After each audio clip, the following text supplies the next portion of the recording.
that we can. So in particular, I'm working today on doing a little bit of information for you about Indeed. The title of this topic and this framework sprint is Insider Tricks from Indeed. But honestly, a lot of what I'm going to talk about has to do with any platform you're using, and also just best practices, things I hear about as I'm out and about in the country. I just returned from a very large conference, and usually when I'm in a town, I try to get together with some of the attendees or people that we know from Hinge and just pick brains and just talk shop, as I say. And so a lot of times I get information of what is actually working out in the field that maybe I'm not personally using. Just as just a little information, most of you know me, I think, but I do have 3 locations myself called Bright Beginnings in Charlottesville, Virginia. So I am in the trenches with you all every day. I have 2 full-time jobs and a lot of help on the home front and the Bright Beginnings end, which allows me to do my dream job at Hinge. So today we're talking insider tricks from Indeed. Let's get started. I love chats. I love emails later. Always happy to have you ask me questions.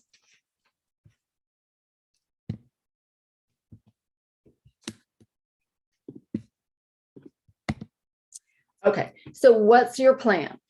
I'm going to talk a little bit about each of these topics because I think before we get into anything we're doing, which would be Indeed or ZipRecruiter or anything local or reaching out to colleges and universities, anything that you're doing with your recruiting, hiring, orientation, onboarding, and retention plan, you have to have a plan.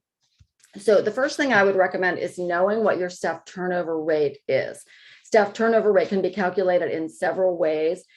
If what I say doesn't make sense or you need a little more clarification, certainly feel free to email me. My email will be at the end of this presentation, but just so you know, it's Kathe Petchel, Petchel at hingeadvisors.com. Always happy to answer questions. So anyway, with staff turnover rate, the old-fashioned, very easy way is to take your W-2s from the end of the year and calculate the number of full-time slots you have for teachers and do that division. So what if you have 50 slots or 50 teachers, but 100 W-2s, you'd have a 50% turnover rate. So, but that's the old-fashioned down and dirty way. If you want to get a little more complicated, which anyone on this video is pretty advanced already, I usually throw out my summer help, my part-time. I also lately throw out anyone that doesn't make it past between 30 and 60 days. Because right now people are trying out for positions and maybe not working out, or they're very temporary because we have to lower our expectations in terms of the type of schedules we allowed staff to have and wanted and actually required in the past is very different now. So you might throw those out. Then to get further detailed, which I love, I'll look at the turnover rate at each of my locations. Which location's doing really well with keeping staff and having a low turnover rate, high retention rate? And what is that particular director or team doing? It could be something really simple like it's a veteran director and the team have all worked together a really long time. Now, post-COVID, that's less likely, and there could be some nuances that you want to work on or you can discover. Certainly another thing to do on turnover rate, and not particular to Indeed, but just in general best practices, would be to do exit interviews absolutely when staff leave, or anonymous exit surveys via something like SurveyMonkey. The Great Resignation and Kathy's rule of thirds, I just made that up. The Great Resignation refers to the amount of people in America, and quite frankly worldwide, that have resigned their positions and made changes in their lives during and coming out of COVID. So made changes in their lives could be, what can they do without? Maybe one of the spouses is now staying home with the children because their work is allowing them to work from home. Maybe they've decided during COVID, they gave up going out to eat and all the extra things maybe they were used to, and they're getting by on less. So second job not needed. There's all kinds of reasons for the Great Resignation. People aged out and aged into retirement age during the past 2 years. There's people that, kind of just took a relook at their life and said, this is a good opportunity for me to try something else. We lost a lot of people in the early childhood industry because typically we don't pay as well as lots of other jobs, including something like Amazon or Starbucks.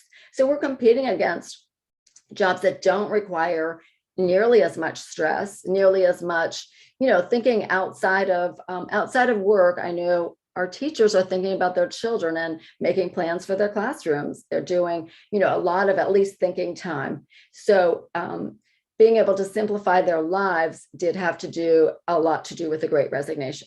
My rule of third is this, and it's just my personal rule. Come up with your own though. What have you discovered in your market? In my market and in my particular schools, I have about a third of my staff that were the oldies and goodies. They'd been with me for many years. Likely their chronological age was a bit older. They might have had older children, middle school, high school, college students, and they stayed home for a large part of COVID. They maybe had elderly parents they were caring for. Maybe they were doing virtual school learning with their elementary, middle, or high school kids. Maybe they had a spouse that had to go to work, so they had to stay home. All different reasons. And that group, they're the ones we were counting on for a very long time. They now are coming back to us and have missed 2 years. I said, it's kind of like Rip Van Winkle, kind of scary old fairy tale, but Rip Van Winkle woke up after a very long period of time and all of a sudden didn't recognize his world. Missed a lot of moments. The same with these teachers. They've missed a lot of moments. So we really want them back in our fold, but there's a lot more training we need to do. They're also going to come back and feel like they're not maybe as important or not as veteran, because the second third group are the ones that have gotten us through COVID. They've been there every day. We've had to accommodate their schedules. Certainly we're paying them more. They're getting more benefits and so on, but they've been are just good soldiers. They've really soldiered through keeping us afloat. So now that group, of course, they're burned out. We want to make sure they're feeling very appreciated. And then the third group, this is the one that we're always challenged with, and it's not necessarily generational, but it could be you're younger. It's the ones that kind of come and go. The ones that maybe it's always a 2-year-old teacher in one of your rooms. Maybe it's always an opener or closer. It's the ones that kind of we tear our hair out about. We think we've made the hire and then they don't come back after lunch. So that's Kathe's rule of thirds. So you really want to be looking at hiring to, shore up your oldies and goodies and your silent soldiers that have gotten you through, and really getting creative on that bottom third, because the last third, I shouldn't have called it a bottom. I didn't mean that. The last third are the ones that if we can fix that, we're back in business. We've got some stability at our schools. So that's my rule of thirds. 5 generations in the workplace. Can you believe it? I don't know if that's ever happened before, but we've got from the greatest generation and boomers all the way to the Gen Ys to millennials, and now we've got the Gen Zs.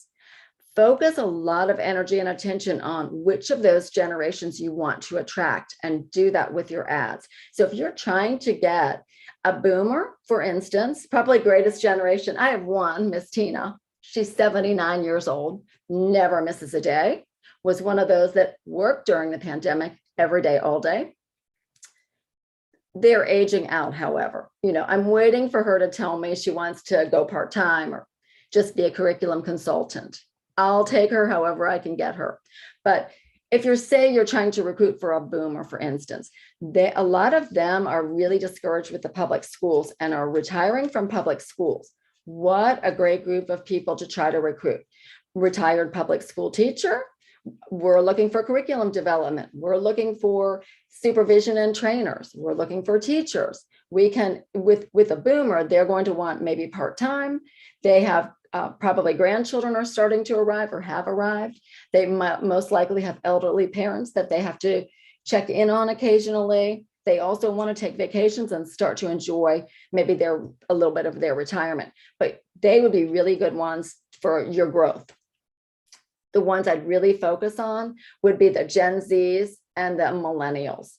Both of those groups are going to have a lot of energy. You're going to need to be extremely responsive to them. The second they apply, have somebody on your team ready to reach out. They're going to be mission driven. They want to know why, kind of like a 2-year-old. Why, mommy, why? They want to know, why are we doing this? Why do we have this rule? Can I give you feedback? So we want to really open arms to them and open minds to them and recruit them. So using language that you see, maybe look at TikTok and see how they're expressing themselves on TikTok, or they're not going to be on Facebook, believe me. They're probably not going to email you, they're going to text. So knowing and meeting them where they are, just a little secret. Attracting your dream team. Again, all of the above would be, the way to start. Attracting your dream team, really knowing how many staff you actually need to hire. I usually in August ask all of my directors to hire at least 2 extra full-time staff just for the transition from summer into fall. We also know, once you know back to that top line, the staff turnover rate, you're going to be able to further track it. Oh, I'm making this up. I lose a lot of staff in January. They've had that holiday break and they come back and they leave. They go on to something else. Or do you lose a lot of staff? Typically May, June, at the end of your school year after graduation, you might be losing staff then. Typically, what age group do you lose? Really track that. Get a little geeky with your data and track so that you can make your plan. And then also on attracting dream team, and I noticed this around tax time, depending on when the government allows you to file for your taxes, it's kind of like COVID, where all that grant money came out and all that money went to every family during COVID. Same thing, when they get their tax refund, they're maybe not as forward thinking or as educated on planning for good financial well-being for their family. They might quit because they get, a big tax check back. So knowing that and shoring that up. Another one on Dream Team is really making sure when there's a special event in someone's life that you're acknowledging it. People tend to look at their lives on milestone events. So it might be a college or high school reunion. That's a big one where they think, I don't really want to go to my high school reunion saying I'm a 2-year-old teacher. Of course, that has something to do with self-esteem and self-confidence, but those are the times when events like that are coming up, that you're giving them that extra little kudos or that extra attention, sort of maybe the languages of appreciation. That's an event. Turning 30, turning 40, turning 21, turning 25. It doesn't really matter. Think about that part. And then also attracting a dream team has a lot to do with your flexibility right now. So if that boomer has been just dreaming to go to Italy and husband just retired, and you really don't want them to take off for 2 or 3 weeks to go to Tuscany, reconsider. World Happiness Report. This is one of my favorite topics. Of course, I like to talk about all of this, but this is one of my favorite topics because I think it's so relevant now. It has everything to do with the little things we can do to help each other sort of get through the day right now, or make plans and be optimistic and positive. A lot of it also has to do with the demographics. Where do people live? If you're living in Los Angeles right now, or California, for instance, it's a little dicey still. There's still a lot of rules. There's still a lot of fear or anger. There's a lot of, our world is crazy right now. The World Happiness Report comes out every March. You can Google it, just www World Happiness Report 2022, or sorry, 2021. It comes out in March. So 2021's came out in 2022. It is a data geek's dream. Many pages, hundreds of pages. But what the couple of takeaways I love are thinking about during the pandemic, what happened, which was a lot of isolation, a lot of fear, and really knowing that now with the World Happiness Report, new staff, old staff, those rule of thirds, all want to be included. They want that hopeful optimism from their boss and from their team, and they want to have a larger degree of autonomy, because think about it, they've been home alone for a long time. So what matters now, I would recommend that report. I actually have a whole content on it in some of our webinars as well. Customizing schedules, I think I hit that earlier, talking about what do they need. If they've got their sister's wedding planned and the wedding's only a weekend, but they want to take a week, go ahead and let them. Recruiting is highly competitive. The be first, be the best has to do with, once you place your Indeed ads, you want to make sure that when people are applying, you have a system in place at your school. Back to what's your plan, which is the topic of this slide. You've got maybe your multi-site, so you can have your directors and your admins each take a certain time of every day, including weekends, to reach out to candidates. So at Bright Beginnings, we do 9, 12, 3, and 6. And when we're really heavily recruiting or really trying to shore up our teams, we have somebody that takes each of those times in the day. And we say, just look at the candidates and go straight through. Am I interested? Am I questioning, or am I not? Write notes, reach out. And then the next person 3 hours later doesn't deal with that candidate, goes to any other new ones that come in. Just systemizing it. What's an EVP?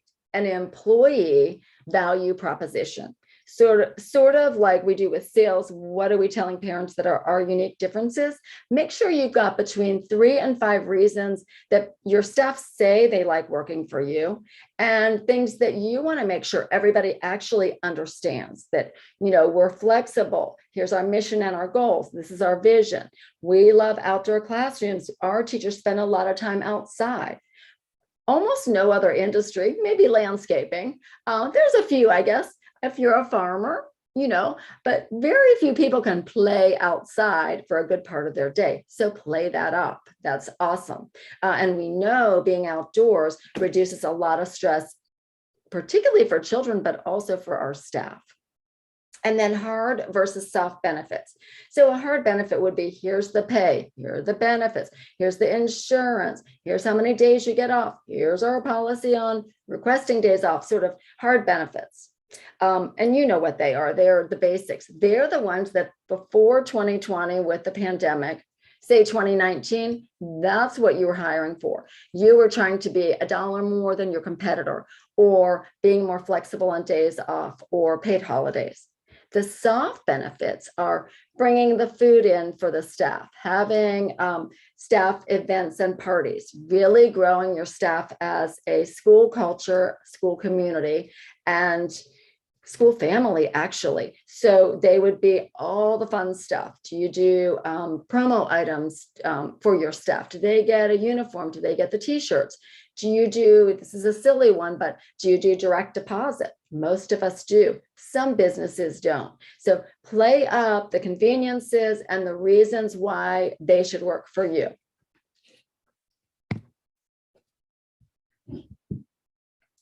Okay, we've got about 10 minutes and I've got about 4 more slides to get through. Again, I'm happy to answer questions in the chat. If you are watching this and it's not live, again, please reach out to me. If you've got secret sauce that's working for you that I'm not talking about, and I'm sure you do, absolutely, please reach out and let me know, hey, here's something that's working in my market, or here's what I've always done. We had a really good one the other day that I'll try to weave in a bit. But right now, Indeed Basics, because that is what I'm supposed to be covering. So Indeed Basics, basic, very clear and succinct job title. It's not like to play with purple paint. I'm going to give you a true example of an ad I actually did. I thought it was super creative. Nobody is going to Google or look for a job playing with purple paint. That was just dumb, but I was trying to be creative. No, toddler teacher. And then in your description, you can talk about that you're seeking creativity. You want to attract staff that love painting, that think nothing of a big mess at 4 o'clock in the afternoon. So don't be fancy on your title. Be very businesslike on your title. Preschool director, program administrator, admin assistant for a preschool, exec director, regional director for multi-site preschool. Very clear. Because they're going to go into Indeed and they might be searching, or they might just go to Google and search. Of course, Indeed's going to pop up because they're like a huge, very well-regarded platform. So very clear, succinct job title. And then make it really simple to apply. Remember, we talked in the last slide about the generations, 5 generations. So those greatest generation, they're not very tech savvy. Your Gen Zers and your millennials, I mean, they're Johnny on the spot. They'd rather text an application, honestly. So let them apply without requiring a resume. Don't make them go through a lot of rigmarole. You want to just capture them. Remember about be first, be best. The second they apply, check out what they said in the application without necessarily requiring the resume. What I usually do, if it's an admin or a director, of course, I want a resume because there's, very high level of responsibility. But if it's a teacher or teacher assistant or some of the support staff, I really want to know what they say and how they write or how they express themselves. I'd rather just have them fill out a little bit of information so I can get to know them and know a little bit more about, their experience. So making it simple to apply, not requiring a resume. Of course, you could ask later after you talk to them, say, do you by any chance have an updated resume? Licensing will want that for your file. Sure, you can do that later. But just the whole idea is you're throwing out a net in the big ocean of candidates and you want to capture as many as you can and then quickly determine which ones are good fits. Painting a picture of your culture, same thing with your language. Don't do as much, and this is a mistake I've made too, of the day-to-day, you have to be able to lift 30 pounds. I'm going to ask that in the interview. Or here's the job description. If you're looking for culture fit, someone to grow your school community, you're looking for the softer things as much as, their credentials. So you want to go ahead and really try to attract them to your culture. Utilizing all your free ads first. I think that goes without saying with Indeed. They're going to try to get you to sponsor ads. One trick on sponsoring ads is to turn them on and off. So watch the little graph they give you where they tell you how many people are interested and it spikes up. What day of the week is that? What time of the month is that? And then when it kind of flatlines, it's kind of dead, turn it off, close it. Make sure all the candidates are still there in the pipeline. Make sure you go through all of them before you open again. If it flatlines pretty fast, then try a different, what I call A/B testing, which is the last suggestion. A/B testing, do 2 different ads. Maybe you're trying to get toddler teachers. Do one ad for that creative toddler teacher and another one that is, maybe very nurturing and, really, diapering and rocking babies and, playing outside, and see which one works best for you. A couple innovations Indeed does allow right now. They actually allow up to 10 extra either videos or documents. So I just gave you a couple of my personal ones for my Bright Beginnings. And I know I need to wrap up in about 5 minutes. So I'll try to go quickly. Certainly call me if you would like copies of any of this. We have core values. At the top, we've got an umbrella. So everything, kind of making it really visual and attractive, relating to my, my branding. Everything I try to do is, color related within our branding. So our core values, so they know core values, what we offer versus what you get. So this is a feature versus benefit. So we feature health insurance. What you get, why, is access to healthcare. You could change that up on healthy lifestyle or longevity. You could say, why is health insurance important to staff? And change up those words. I'm just giving you examples. Or PTO, paid days off, and holidays, more time with family. So, really kind of knock them on the head with, here's why you want to be at my company. Spirit weeks, fun work environment. So great examples of, I'm hitting my core values, and then they can look up and say, oh, play is a core value. Of course, they're going to do spirit weeks. And then on a career path, down and dirty, so that they know, and this is a linear career path. I've recently seen someone take this and recreate it into a bunch of blocks that were all built together, very creative. So really use your creativity. But you can start as a teacher assistant in this pay range, and then go to a lead and maybe assistant director, and so on. And so really have them think ahead about how they could grow with your company.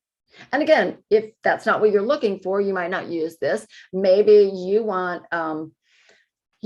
curriculum-based kind of teachers, and you're going to grow it like outdoor educator, science lab educator, art atelier educator. Those are kind of Montessori Reggio type examples. So that would work too.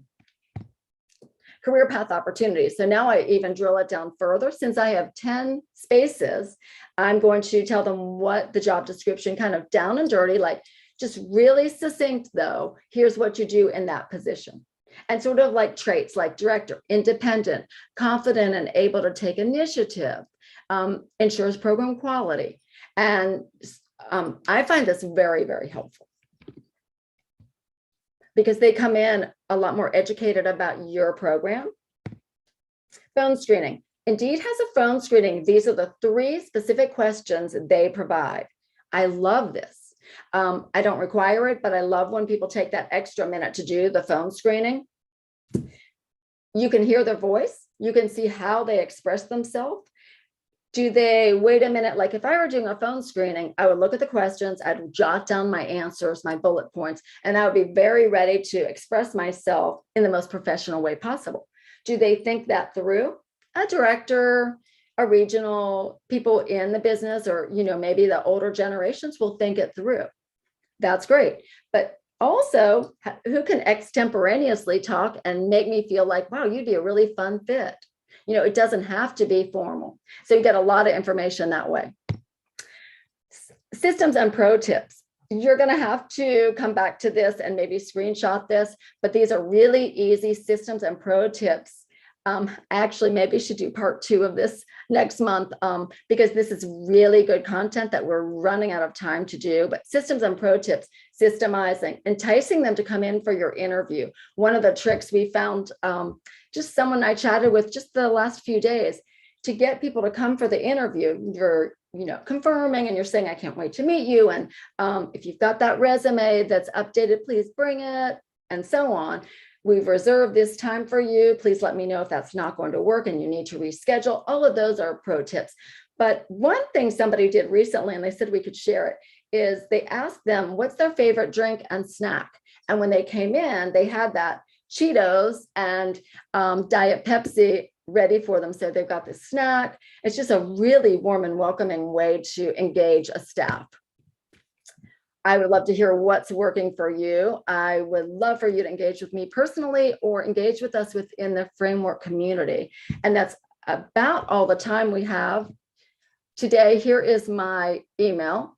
There's a personal number for me. If you want to call me or text, that's my cell number. I'm Kathe Petchel. And this is our amazing team. We've actually grown it a bit since we took this picture, but we would love to hear from you. Thank you so much.